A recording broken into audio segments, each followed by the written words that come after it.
Good morning. आज की class आपकी पार्ट्स ऑफ स्पीच की है। हम देखेंगे पार्ट्स ऑफ स्पीच। इंग्लिश की क्लास में parts of speech. Parts of speech किसे कहते हैं इसको जानेंगे और ये कितने प्रकार की होती हैं।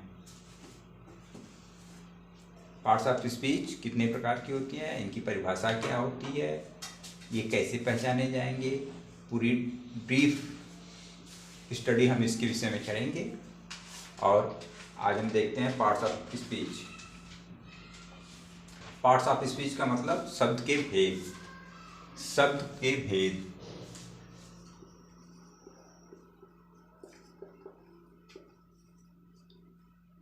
शब्द के भेद। शब्द के कितने, शब्द किसे कहते हैं ये हम पहले पढ़ चुके हैं। शब्द किसे कहते हैं, शब्दों से क्या बनते हैं, वाक्य बनते हैं। शब्दों के समूह को वाक्य कहते हैं, सेंटेंस कहते हैं। शब्दों को उनके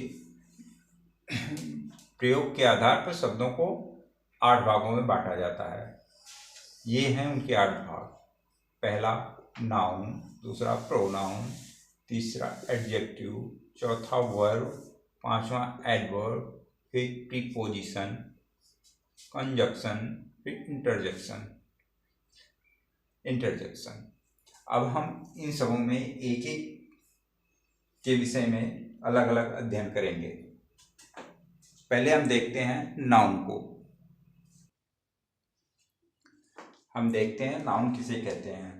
ये नाउन की डिफिनीशन है। A noun is the name of a person, place, animal, things, feeling और आइडियाज।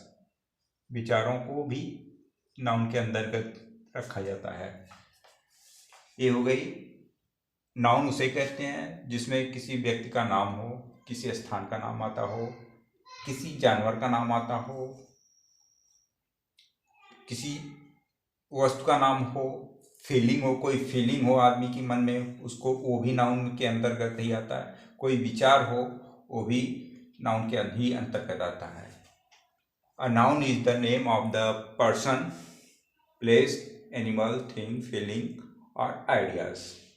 अब देखेंगे नाउन कितने प्रकार के होते हैं। नाउन कितने प्रकार के होते हैं? नाउन 5 प्रकार के होते हैं। Kinds of noun.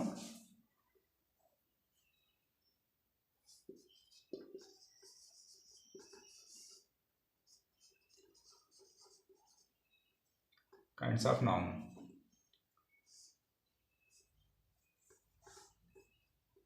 Kinds of noun. Number 1 पे प्रॉपर नाउन।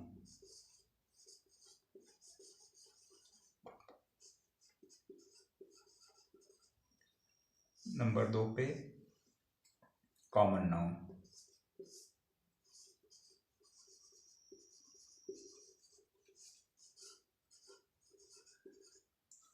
नंबर 3 पे कलेक्टिव नाउन।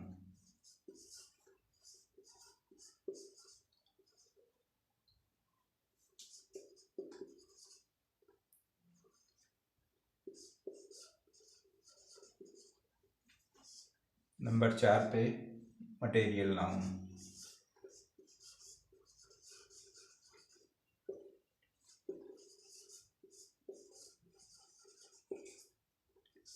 नंबर 5 पे एब्स्ट्रैक्ट नाउन।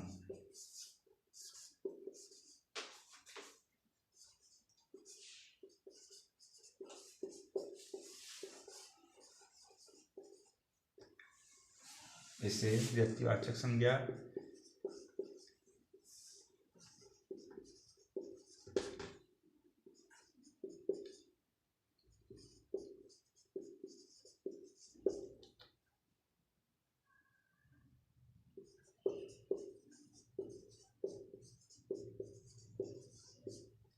मटेरियल नाउन को पदार्थवाचक,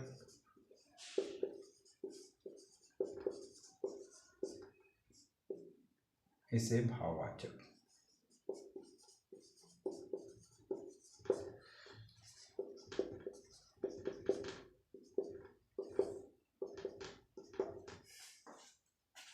नाउन 5 प्रकार के होते हैं। पहला है प्रॉपर नाउन, दूसरा कॉमन नाउन, तीसरा कलेक्टिव नाउन, चौथा मटेरियल नाउन, पांचवा एब्स्ट्रैक्ट नाउन। ये नाउन के काइंड्स हैं। अब एक एक प्रकार के नाउन्स को हम देखेंगे। प्रॉपर नाउन किसे कहते हैं, कॉमन नाउन किसे कहते हैं, कलेक्टिव नाउन किसे कहते हैं, मटेरियल नाउन किसे कहते हैं, एब्स्ट्रैक्ट नाउन किसे कहते हैं, इसका अध्ययन अब हम करेंगे। प्लीज़ इस चैनल को लाइक, सब्सक्राइब और शेयर। अब हम देखते हैं प्रॉपर नाउन। प्रॉपर नाउन की डिफिनीशन ये है, परिभाषा। अब proper noun is a name of a particular person, animal, place, things, etc. जब किसी व्यक्ति के प्रॉपर किसी नाम को कहा जाता है, किसी स्थान के नाम को लिया जाता है, तो उसे प्रॉपर नाउन कहा जाता है। जैसे राम, राम एक पर्सन का नाम हुआ।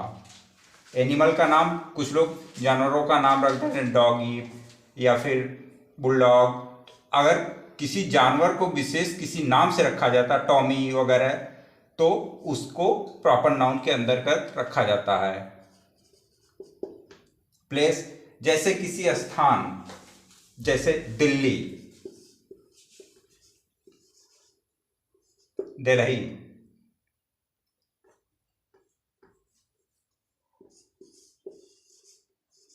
दिल्ली हुआ, ये प्रॉपर नाउन के अंतर्गत आएगा। बॉम्बे, कलकत्ता, ये चूंकि एक सिटी का प्रॉपर नाम है, इसलिए इसको प्रॉपर नाउन के अंतर्गत रखा जाएगा। थिंग्स, जब कोई वस्तु, कोई चीज हो, उसको प्रॉपर उसके नाम से बुलाया जाता है। जैसे ये हुआ प्रॉपर नाउन। जैसे एक उदाहरण देखते हैं हम।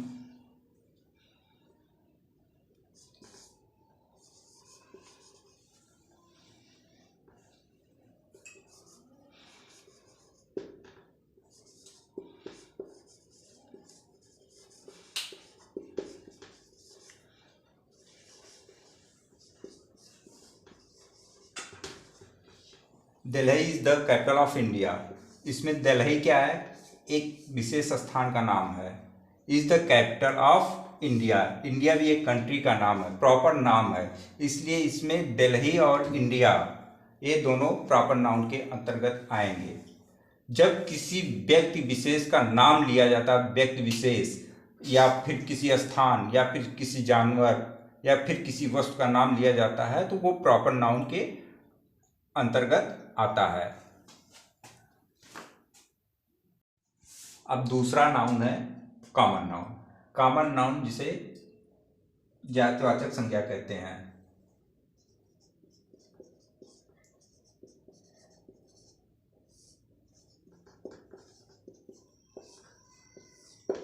जातिवाचक संज्ञा की परिभाषा, a common noun is the name of a common person, place, animal, things, et cetera. जैसे इसमें देखेंगे, अमर इज ए बॉय। अमर क्या हुआ, अब इसमें अमर प्रॉपर नाउन में चला जाएगा। अब बॉय ये कॉमन नाउन है।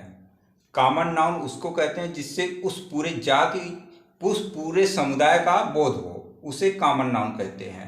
अमर एक पर्सन का नाम है, इसलिए ये प्रॉपर नाउन हुआ। बॉय क्या है, ये पूरे बॉय, बॉय मतलब। अब दूसरा उदाहरण देखते हैं, रेखा इज ए गुड गर्ल। इसमें रेखा क्या है, रेखा प्रॉपर नाउन है, रेखा प्रॉपर नाउन हो गया। ये गुड इसका एडजेक्टिव है और गर्ल ये कॉमन नाउन है, क्योंकि गर्ल से पूरे गर्ल समूह का बोध होता है, इसलिए ये कॉमन नाउन के अंतर्गत आता है।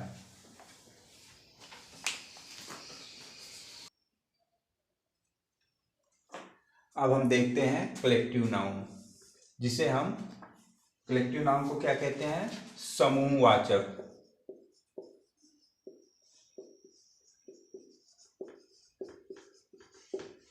समूहवाचक संज्ञा कहते हैं, कलेक्टिव नाउन को समूहवाचक संज्ञा कहते हैं। A collective noun is the name of a collection of person, place और थिंग। कलेक्टिव नाउन किसी समूह को, जैसे किसी व्यक्ति के समूह, किसी स्थान के समूह या किसी वस्तुओं के समूह को हम कलेक्टिव नाउन कहते हैं। अब जैसे इसमें देखते हैं, the police disperse the crowd. Police और क्राउड, क्राउड क्या है? एक कलेक्टिव है, ये लोगों को, भीड़ को क्राउड कहा जाता है। लोगों का समूह होता है उसको भीड़ कहते हैं, भीड़ को इंग्लिश में क्राउड कहते हैं। पुलिस क्या है?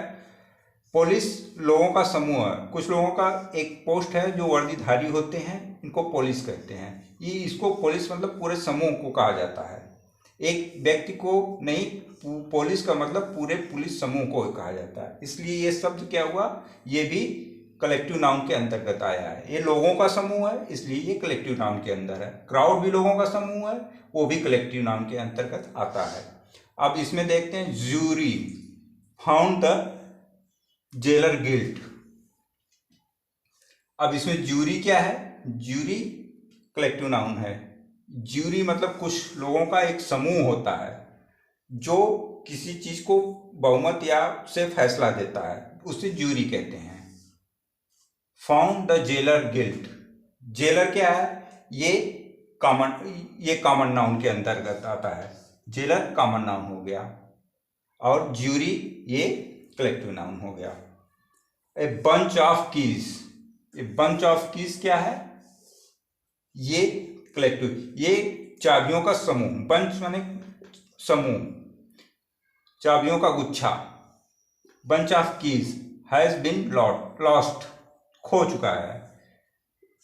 बंच चाबियों का समूह, जैसे यहां दिया गया है थिंग्स, मतलब समूह, थिंग्स के ग्रुप को कहा जाता है।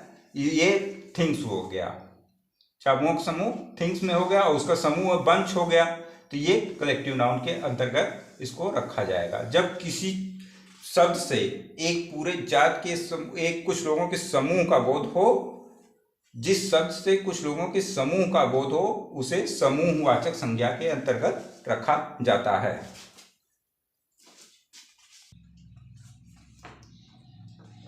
अगला है मटेरियल नाउन, जिसको पदार्थ वाचक संज्ञा कहा जाता है। संज्ञा कहा जाता है।